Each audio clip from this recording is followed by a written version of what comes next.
Hello everyone, कैसे हैं आप सब। उम्मीद करता हूं कि आपकी पढ़ाई बेहतरीन चल रही होगी, आपका स्वास्थ्य भी बढ़िया होगा। जैसा कि आप सब जानते हैं कि गूगल आजकल बहुत चर्चा में रहता है, तो जो ये न्यूज़ है वो भी गूगल से ही जुड़ी हुई है और उसके साथ साथ एक अन्य ऐप भी बहुत इम्पॉर्टेंट हो जाती है इस न्यूज़ में। वो ऐप कौन सी है? उस ऐप का नाम है ज़ोहो। अब ये क्यों इतनी इम्पॉर्टेंट हो जाती है उसके बारे में जानेंगे, लेकिन सबसे पहले इस बारे में बात कर लेते हैं कि गूगल और माइक्रोसॉफ्ट इस न्यूज़ से कैसे जुड़े हुए हैं। तो भारत सरकार में एक आईटी मंत्री हैं जिनका नाम है अश्वनी वैष्णव। अश्वनी वैष्णव जी ने ये घोषणा कर दी है कि अब हमारे जितने भी सरकारी महकमे हैं उन सभी में इसी ब्राउज़र का यूज़ किया जाएगा। या मैं कहूँ कि अब गूगल के सर्च इंजन पर जो ब्राउज़र होता था उस पर अब हम लोग गूगल की जगह किसका यूज़ करेंगे? ज़ोहो का यूज़ करेंगे। और ये खुद किसने कहा है? आईटी मंत्रालय के हेड ने कहा है, इलेक्ट्रॉनिक्स एवं सूचना प्रौद्योगिकी मंत्री ने कहा है।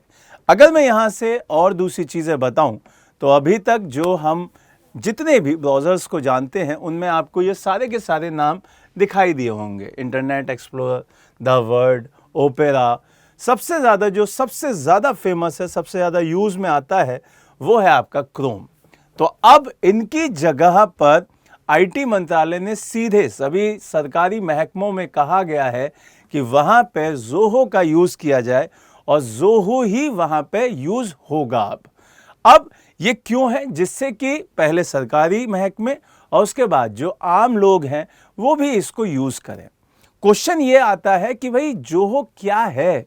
तो ज़ोहो एक इंडियन कंपनी है जो कि आपको ध्यान रखना है जिसने हमें स्वदेशी ब्राउज़र दिया है।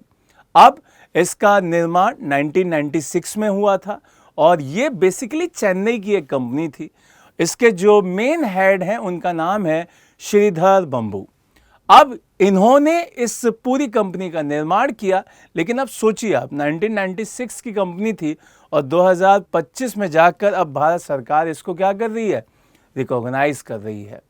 और ये सब कुछ हुआ है एक सबसे इम्पॉर्टेंट पहल की वजह से जिसका नाम है आपका made in India. Made in India में सीधे सीधे ये प्रधानमंत्री मोदी जी की डिमांड थी कि भारत के अंदर की जो चीज़ें बनी हुई हैं उसको हम लोग ज़्यादा यूज़ करें। तो यहाँ पर इस ज़ोहो के अंतर्गत बहुत सारी चीज़ें आपको मिल जाएंगी, जैसे ईमेल हुआ, एचआर हुआ, प्रोजेक्ट हुआ, ये सब कुछ इसमें मिल जाता है। तो अगर मैं मोटे मोटे रूप में बोलूँ तो ये क्रोम का देसी वर्जन है जिसको सरकार ने सीधे सीधे बोला है कि आप लोग अपनाइए, जिससे कि हम लोग मेड इन इंडिया प्रोजेक्ट को सक्सेसफुल बना सकें। अब इसका नुकसान किसको होगा? गूगल को होगा और माइक्रोसॉफ्ट को होगा। तो अब पूरे भारतवासियों की तरफ से सबसे पहले तो ज़ोहो को बहुत बहुत शुभकामनाएं कि वो बढ़िया काम करे और जिस वजह से हम लोग गूगल को और माइक्रोसॉफ्ट को दरकिनार कर रहे हैं वो सही साबित हो और वो इस तरीके की चीज़ें ना लेके आए जिसकी वजह से हम गूगल और जो माइक्रोसॉफ्ट है उसको दरकिनार कर रहे हैं। ठीक है, तो बढ़िया काम कीजिए ज़ोहो, और उम्मीद है कि आप भी इन सब चीज़ों को बढ़िया से समझ पाए होंगे। जो लोग हमसे पहली बार जुड़ रहे हैं वो हमारे चैनल को सब्सक्राइब करें। जय हिंद, जय भारत।